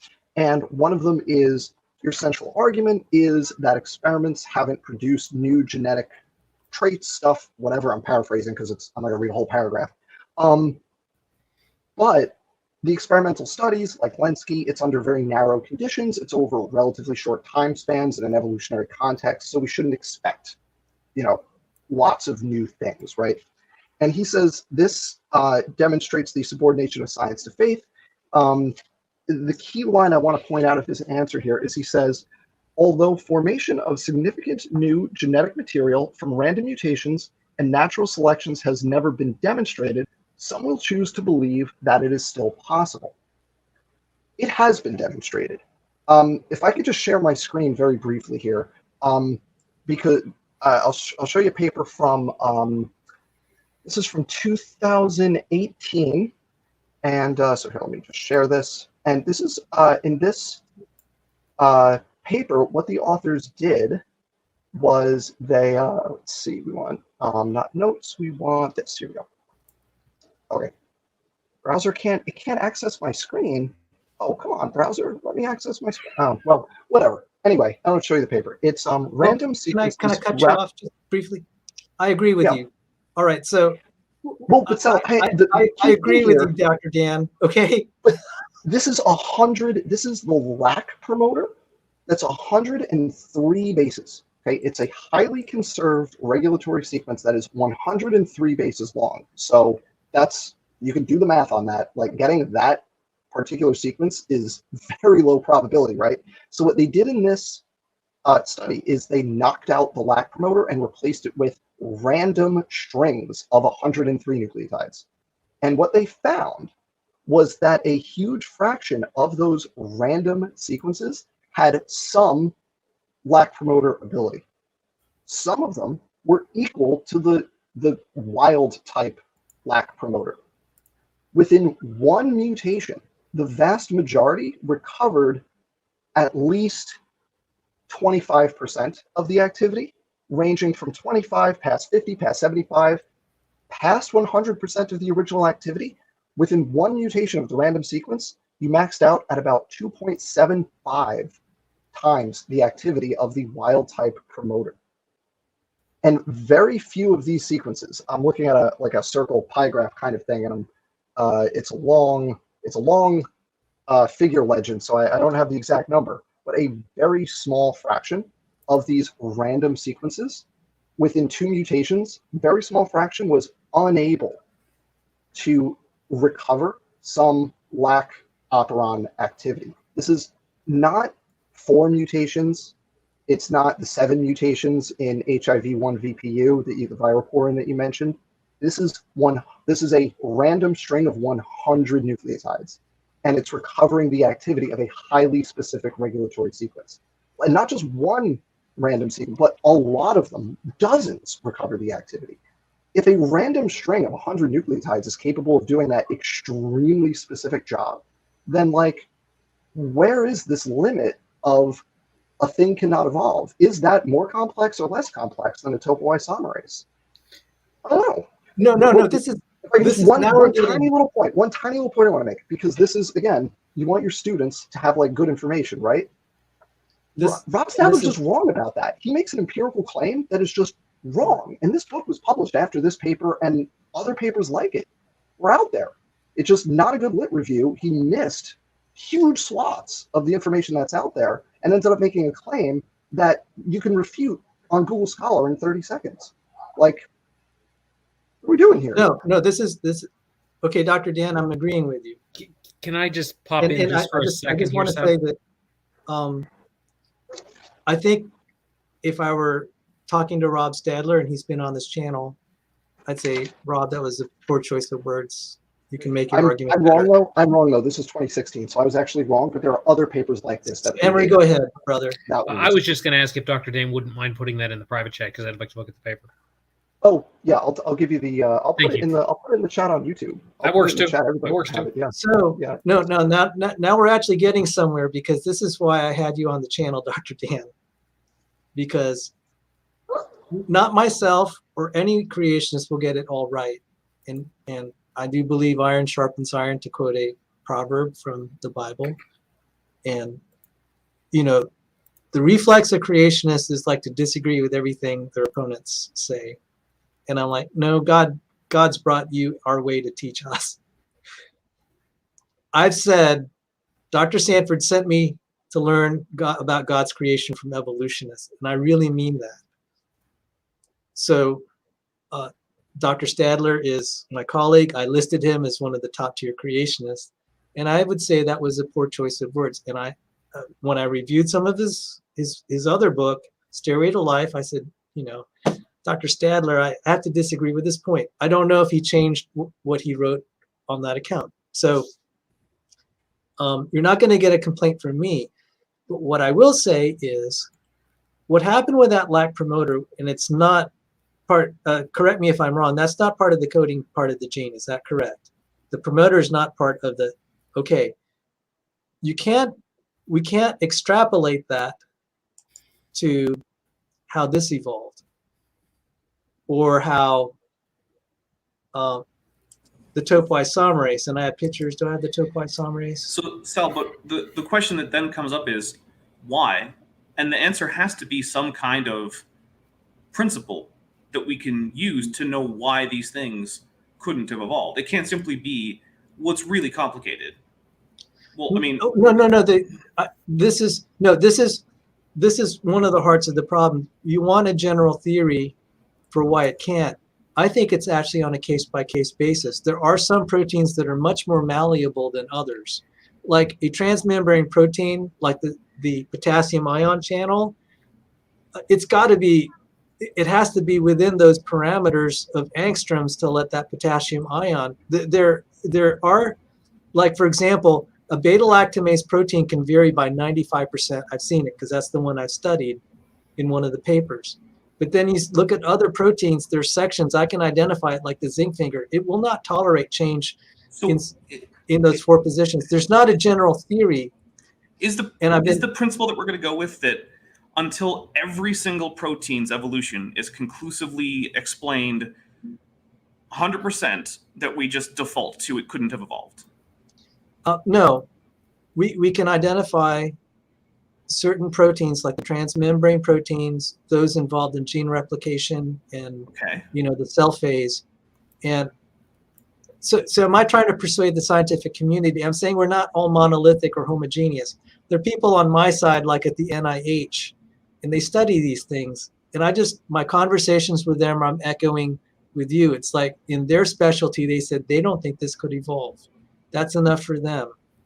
And what I'm trying to tell to teach the youth, this is what the show was about, is I'm trying to tell them, don't try to make general theories. You know, wherever you are, there might be something in your specialty that will say that this is unevolvable. And that might be the only, from practical standpoint, I don't think we can make general theories. Well, Sal, respectfully, and I say this like, that I appreciate your approach to this and that we can have this conversation, but like, you're arguing against one of the most well-established scientific theories there is. If you want to overturn it, replace it, convince people that it's not right, you need to have a better general theory that has a greater degree of explanatory power. So just picking out examples that are that are perceived as difficult to explain by the people who specialize in those specific things, that's not going to be sufficient to convince people that the approach is wrong as an explanation. There needs to be a better systematic view of the field that does a better job explaining things like, how do promoters evolve? Is it through is it through mutations and messy small increments of regulation? Is it through, a designer putting together a number of specific necessary components at the same time?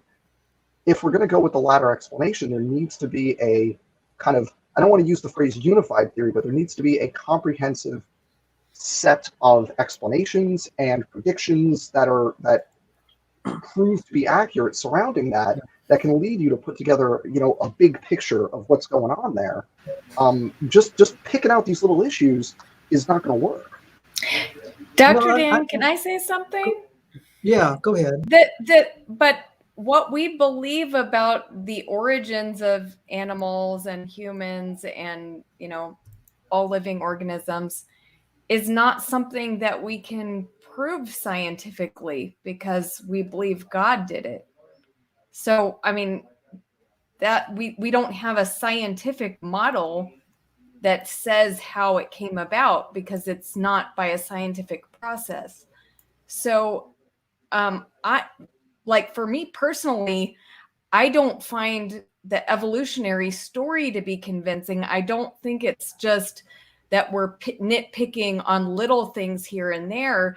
I mean, Sal is doing good with getting very specific and about systems and such, but I don't feel like we're just nitpicking small things.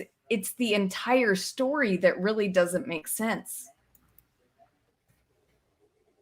Well, that's where I disagree. I think the approach then is going to be it kind of goes back to what Dapper said, right? Well, what's the goal then? Because if it's not about the science, then okay, great. People can believe whatever, and that's cool. And you don't need scientific evidence for this or that belief. That's fine. But then what's the value or what's the end goal of contesting the scientific theories that explain those things? If the goal is not to provide a contrary, like if you're not going to compete with the scientific theory in the realm of science, then what's the end game? Dan, what are we what all you doing here? said as option B sounded good to me. Your option B was a designer put components together, I think. So what did you say? A designer put a bunch of necessary components together at the same time, something like that. I think that's a very reasonable alternative. A designer put necessary components together at the same time. So then, but again, if that's going to be a scientific rather than a theological or just a personal belief, then there needs to be there's parameters to that need to be met, right? What's the hypothesis? What's the mechanism? How can we evaluate the things that were designed by putting multiple components together at once? Those are the questions that, in order to be a robust, scientific explanation, need to be addressed. And if I could weigh in here, so first off, you're asking, do I need a general theory? And you've heard the ID proponents use this quote by Darwin. He said, if it could be demonstrated that any complex organ existed which could not possibly have been formed by numerous successive slight modifications, my theory would absolutely break down, but I can find no such case. And so the strategy of the ID proponents at a personal level, not trying to persuade the scientific community in general, if they find, like say Joe DeWee studying topoisomerase, he found that one organ, quote unquote, that one example that could not have been formed by numerous successive slight modifications. We don't need to do every protein under the sun. So for a lot of people like myself and the other professionals I know who are in the medical research profession, who are ID proponents and creationists, they only need examples from their own field, because even Darwin said you only need any complex organ, which means you just need one, and that would be enough. So that's why I focused on replication. So to this whole point of persuading, a scientific theory, that's why I said ID is not a scientific theory. I'm not trying to persuade them that it's meant to be. I will say that I think it's fair to say, we can say that some of these molecular systems cannot evolve. It's unlikely that they will evolve by slight successive modifications. So notwithstanding that you can do this with the promoters of the lac, you can apply those statistics to something like, say, polymerases or homohexameric helicases. It's a different set of. So I'm not trying to even argue that it's science. And that's why I've said, I'm trying to tell the youth, don't use the argument that ID is science. So I'm going to go to bed because it's late for me. And I got to go to bed. But I want to leave you all. I want to leave you all with this. That quote. The key word there is demonstrated, right? If it could be demonstrated. And the question that creationists of any flavor, whether it's ID, young Earth, whatever, the question that creationists have not answered is, how do you demonstrate it? And as the people making the claim that X cannot evolve, X cannot be explained via evolutionary processes, it's on the creationists to come up with a way to demonstrate that claim, right? So you have to answer the, how do you demonstrate it? And thus far, attempts to do that have been unsuccessful. I think that's where I'll leave it. And I don't want to dispute that. You are welcome to it. I'm going to go to bed, but that was really fun. And Rebecca, it was nice meeting with you and chatting, and we'll talk in about a week. Cindi, sounds good. Really we'll nice. pick it up. Thank you, Dan. And Dr. Cindi, Dan, it was really nice thank you. meeting you. And let me just say to Cindi that I'm sorry for all the BS you're dealing with, and you shouldn't Thank be. you. And it's like, I'm really sorry. This is ridiculous. You just Thank dragged you. into all this mess. So I'm really sorry. Thank you. Sal, thank you for hosting. I really appreciate it. I'm sure I'll talk to all of you soon. Yeah, and thank you for joining, Dr. Dan. If I may, I was hoping I could actually do this while Dr. Dan was still here, but he's headed off to bed, so I didn't want to bother him. But Darwin's quote is actually very apt to how the scientific method works today. We don't go around trying to prove things. We go around trying to disprove them. So essentially what you do is you create a set of hypotheses and you go, okay, if this hypothesis is true, then we should see this. But if we don't see it in this particular instance, then the hypothesis is not true. We can't ever say that the hypothesis is true. What we can say is that X piece of evidence is consistent with this hypothesis. We can't ever come to a complete 100% truth in science, if you will. That's what I was thinking and- too, Emery, that essentially you can falsify something. Right, and that's how the modern scientific enterprise is done. Now, obviously, I'm sure Dr. Dan. I'm not trying to speak for Dr. Dan, but I'm sure Dr. Dan would argue that the vast majority, if not all, the evidence that we have is consistent with the evolutionary hypothesis. And with he's within his rights to do that. But this is why I think the argument does not have. We don't necessarily have to have a. We don't have to have an overarching theory to demonstrate that evolution is incorrect. All we have to have is one counterexample. Now, you can debate what that means to demonstrate that counterexample is present, but you only need one. I mean, I agree. Yeah, you do only need one. But like Dan said, I do think the tricky part is that you need to actually be able to demonstrate some reason why this particular thing couldn't have evolved. And if it's not going to be some generalizable principle, it's going to be hard to distinguish the argument from personal incredulity. I mean, to a certain point, that's fair. And I think the other problem coming into this is in order to do the experiment and then to come up with an agreed upon proof disproof, you would have to agree beforehand on what would constitute sufficient evidence. Because it would be easy for either side at the end of it to say, well, no, that's not sufficient evidence if it's not agreed upon beforehand. That's just a natural human tendency. I think even with the agreement, there's probably going to be some degree of that. But It's true. One of the things about science is it tends not to change because one guy proved the thing and then everyone just agreed with him. That's true. If we look back at like the acceptance of things like the idea of continental drift, which has then developed into plate tectonic theory. There was a lot of resistance from a lot of people for a very long time, even after the evidence started coming in. But the big thing there is that there were actually tests designed. They were like, all right, if continental drift is true, how are the continents moving?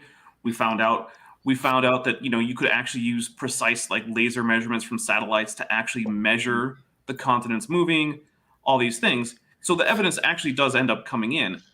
The problem that I see with a lot of attempts to say that evolution isn't, or something can't evolve, is that I don't know what the criteria are that we're judging that by, other than simply saying it looks really hard to evolve to me, therefore it was. Which is why Dan and I would both say that until you have some kind of generalizable theory, picking a protein or an organ or whatever else, and then saying, well, that couldn't evolve, you haven't really presented an argument. You presented your own opinion, which is great, and I'm not going to really contest you and say oh no, you shouldn't think that. I don't really care that much if all you have is a personal opinion that this couldn't evolve, but if you have an argument as to why, we can generalize and say, all right, well, what other things couldn't evolve? How do we know this couldn't evolve? Then we have the possibility of setting up an experiment. But if it's just this protein is highly specific, that's not sufficient, because we know experimentally that highly specific functions can evolve rapidly from even random assignments of amino acids. I will. Yeah. Go ahead. Go Ladies ahead, first. Emery. Oh, thank you. Well, DapperDino, I think the issue is that I'm being asked to believe a story that you actually haven't proven yet. So it's kind of working in the wrong direction, where I'm being asked to believe that all these things could have evolved, but why should I embrace that idea when I don't see the evidence to back that up? And when we're talking about things like topoisomerase, I don't see you presenting a good pathway for that evolution to happen. So well, I personally don't know enough about topoisomerase to come up with it, which is why my question remains, why couldn't it have? And the explanations that I've given seem to be it's really complicated, which I think not really a sufficient just what's out, just because Emery's next. No, let Cindy go. It's fine. Okay. Sorry. I think the reason that he's saying it can't evolve is because it's too radically different from the next closest organism to it. Yes. No. This is, now we're getting into a good conversation here.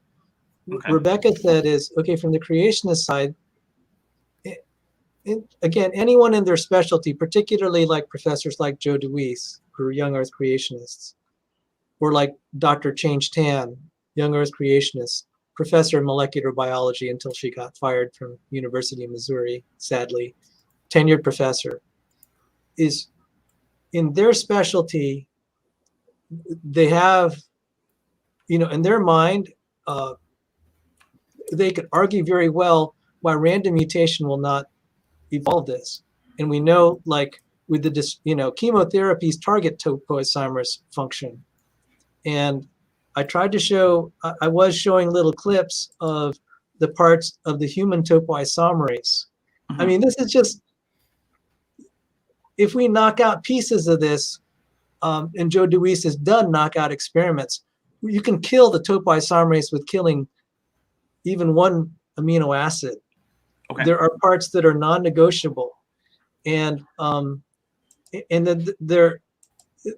this is something that I published on and studied, and it's all the critical regions and parts. What would be a demonstration? Let's just make a random number generator and then knock out pieces of this, and we know experimentally it fails. So what Rebecca was saying is, we're trying to, people will say, look at the chimp-human similarity. And we'll say, well, we'll grant that. That doesn't solve these problems. You can't extrapolate that, or you can't extrapolate the lac promoter experiment to explain that this will evolve.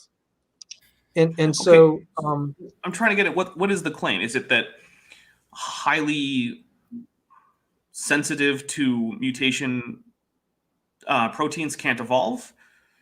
Yes. Okay, so Yes, and we can give. I mean, that is a heuristic claim. You can't really, what you have to do is to find example proteins that can evolve. It's to find exactly as Darwin said. So how did you find this protein and decide that you didn't think it could evolve?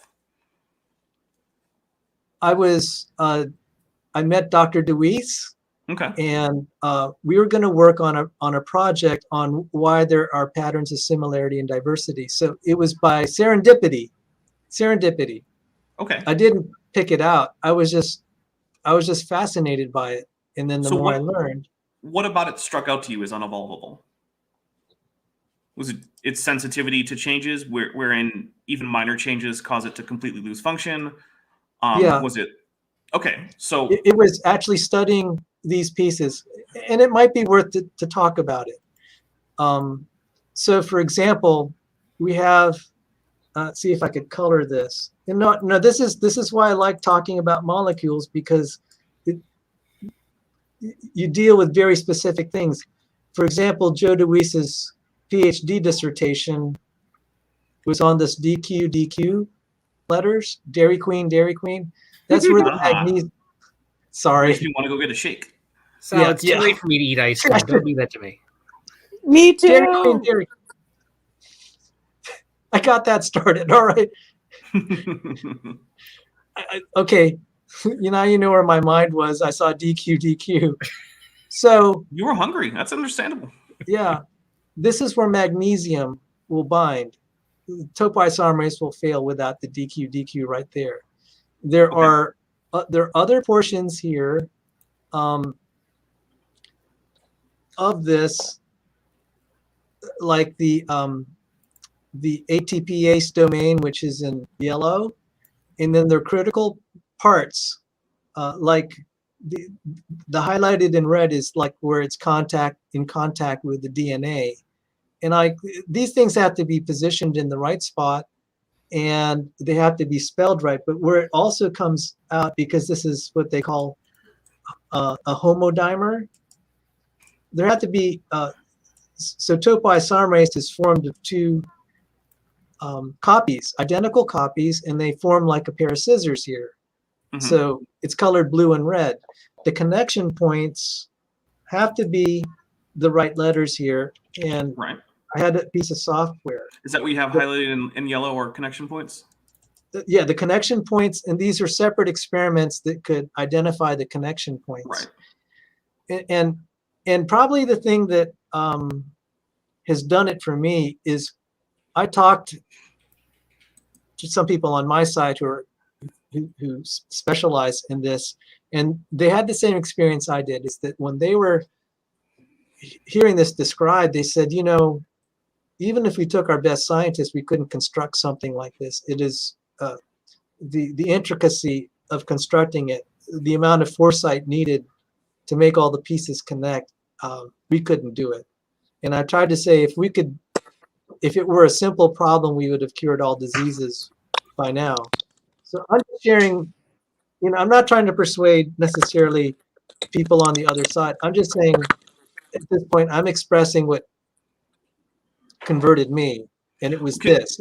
And so when people, please. So let's say hypothetically that there's a series of studies published, and the evolution of topoisomerase is explained with extreme detail as to how every single mutation along the way goes, how it, all of that, right? I don't expect that happening anytime in the near future, but let's just say that this is a thing that happens. Thank you for that concession. I mean, look, there's a lot of open questions. Would that, I guess it's two-part. One part, would that then, I guess, deconvert you from creationism? And the second part would then be, would it make a fundamental change to the types of arguments that you use for proteins as being problems for evolution? Would the other proteins that you... Okay, so it would... Short answer, yes. Okay. People, I get some Christians have said, oh, your faith shouldn't rest on that. I'm just like, well, what's it going to rest on? It has to rest on something you think is factual. I mean, that's not my place to get in there. That's a conversation that I. So no, policy, I want to be direct and say, okay. I wouldn't say it would totally deconvert me, but it would hurt me pretty bad. Okay. And so that's why I'm concerned. I was concerned that if people get arguments that even other creationists find questionable, I don't want people to start to build their faith on that. Well, I will say, I do have a show, Leaving Young Earth Creationism, and of those guests, many did end up losing their faith altogether, but also many did not. So I don't think it is always going to be, at least for not for everyone, the thing that ends up making or breaking, say, Christianity. In fact, several of my regular co-hosts, like Maddie from Science Side Up and Bent from Kent with Bent, where we just kind of make fun of Kent Hovind videos, basically, because they're really bad. Those are both Christians. And at least Ben is a former Young Earth creationist. I don't remember if Maddie was, but I just do want to put that out there that it doesn't have to be. And actually, Dr. Joel Duff is also a Christian, although he hasn't been on my channel, which I should fix. So, Dr. Joel Duff, let's talk sometime. We gotta get you on the DapperDino channel. But yeah, so Can I just do want to pull put that out two concepts? Sal used the word foresight, the amount of foresight that would be necessary to construct a topoisomerase. And another killer element, in addition to foresight, is the number of things that have to be simultaneously functioning makes the probability ridiculous.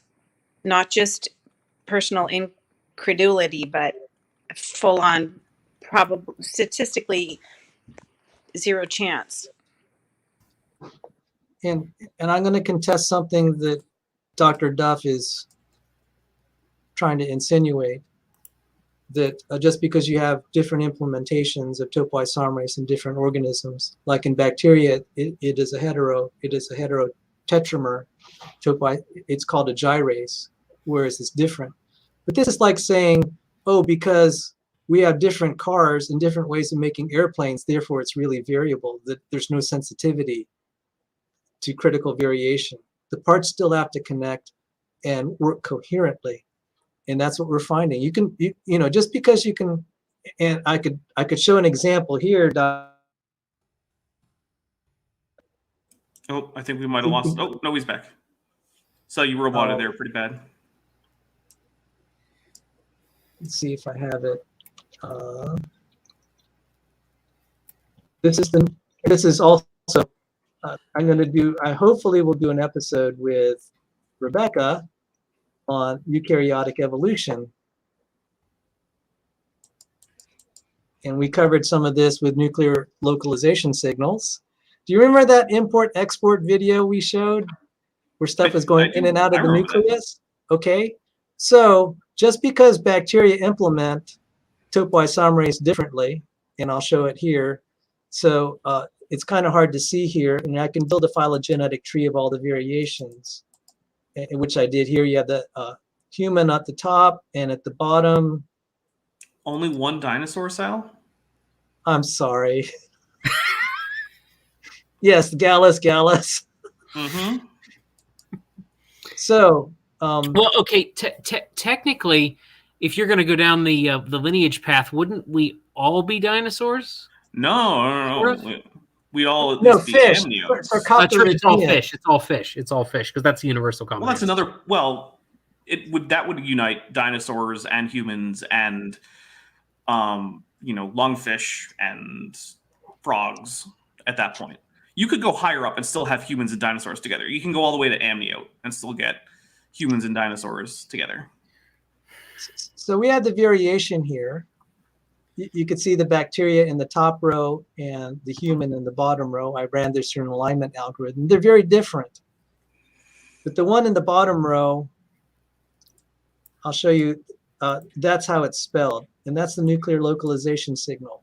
Creature would be dead without that because the topoisomerase would not be able to go from the cytoplasm back into the nucleus. So I thought Dr. Duff raised a very good objection, and it needed to be addressed. I'm not saying that there's not variation between species, but what this does point out, however, that the topoisomerase, the spelling of the topoisomerase may be species specific. You can, for example, take a topoisomerase in a human and put it in a yeast. You can't do the reverse. Now, we've never thankfully done that directly. We did it with a mouse. We took a yeast topoisomerase and put it inside a mouse, killed the mouse. However, you can take human topoisomerase and put it in the yeast. And why is that? That was the part of my research here on post-translational modifications. There They it didn't is do in that to my Dapper. baker's yeast, did they? Because I'm going to make some bread soon. Oh. And I don't want any human topoisomerase in my baker's yeast. Yeah.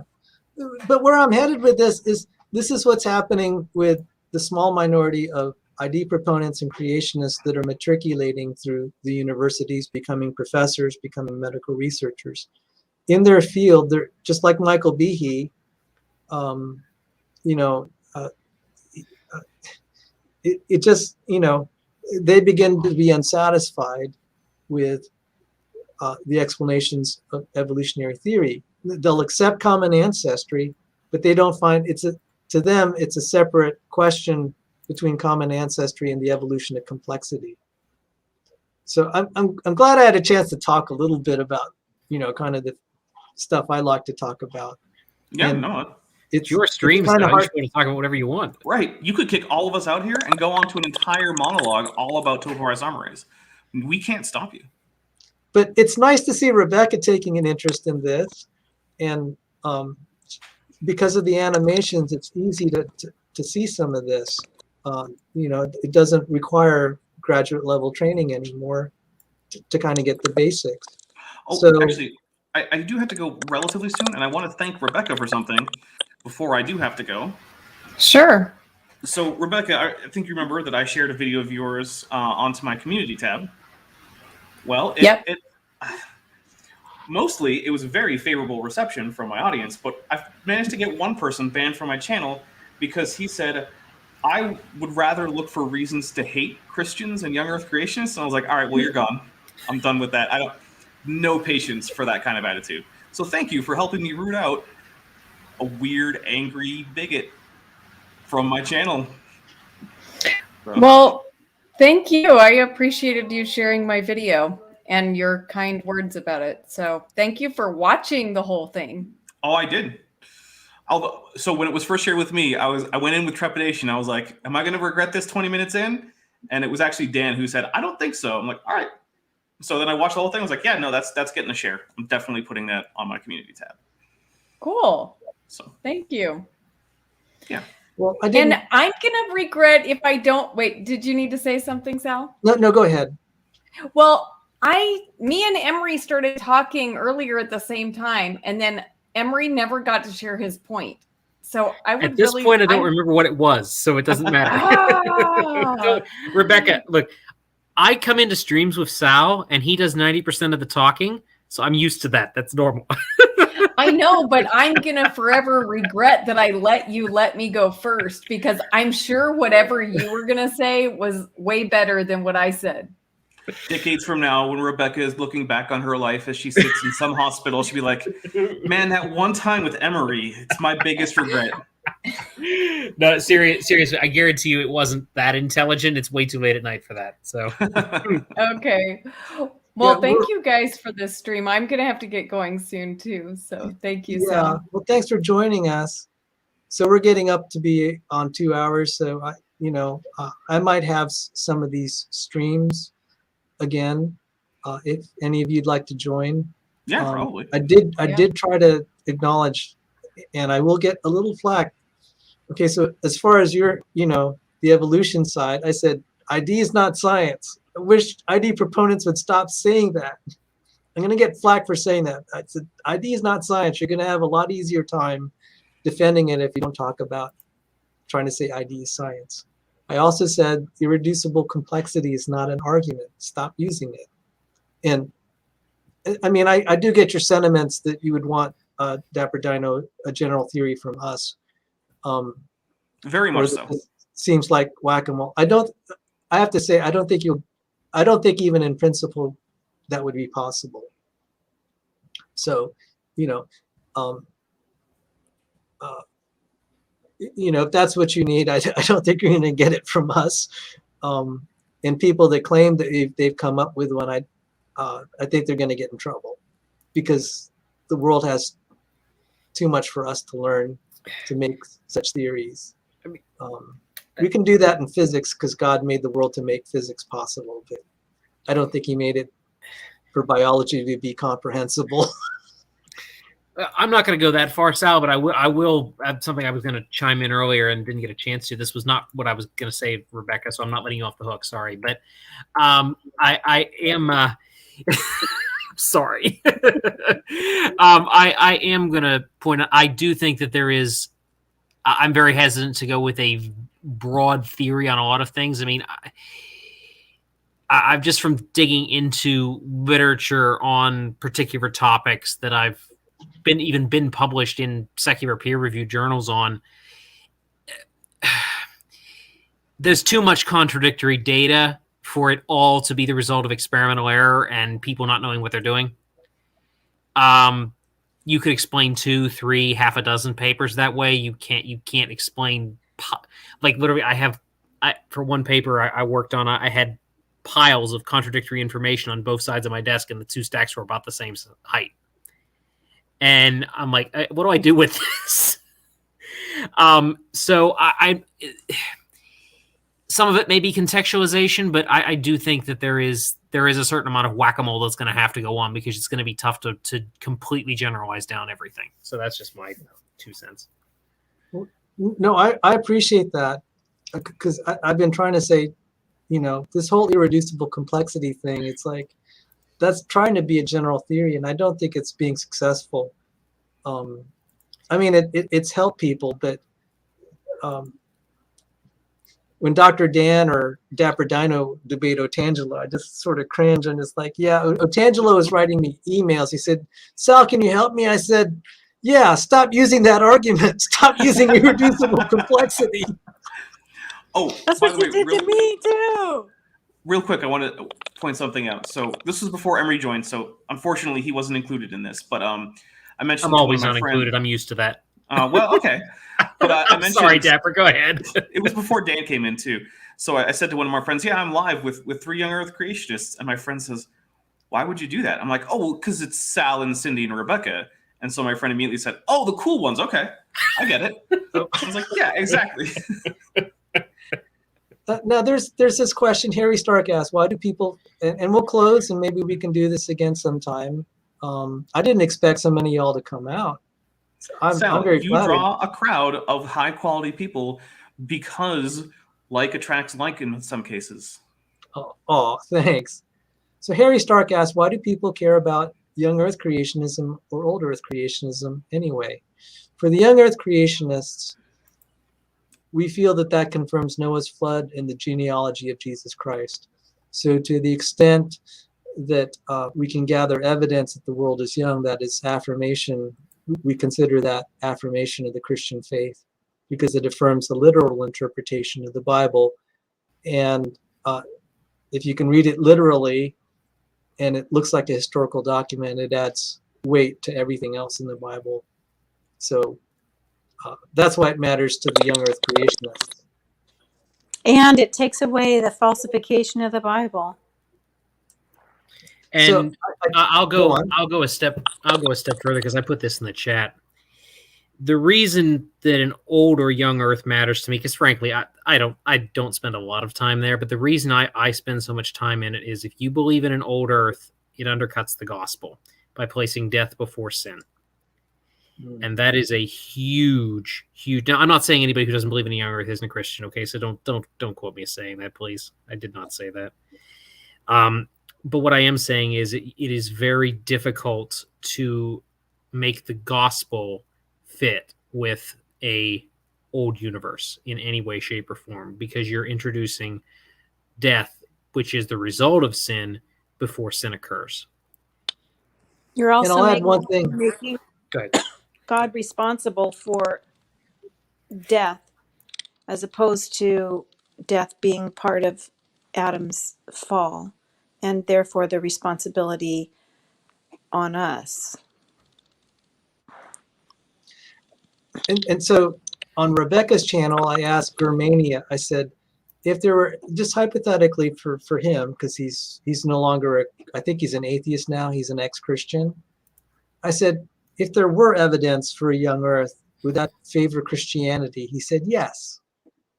So back to Harry Stark's question, why does it matter? That's, some people recognize that to the extent we're able to find evidence, first of creation, and then also that it happened recently, many of us would count that as evidence in favor of the Christian faith. I would count it definitely as evidence in favor of at least the broad Abrahamic tradition. I don't think it would necessarily be directly for Christianity. Like we could also include, maybe Islam or Judaism as also getting a boost there. Judaism, yes. You're right. I think that's fair. I think that's fair for the most part, anyway.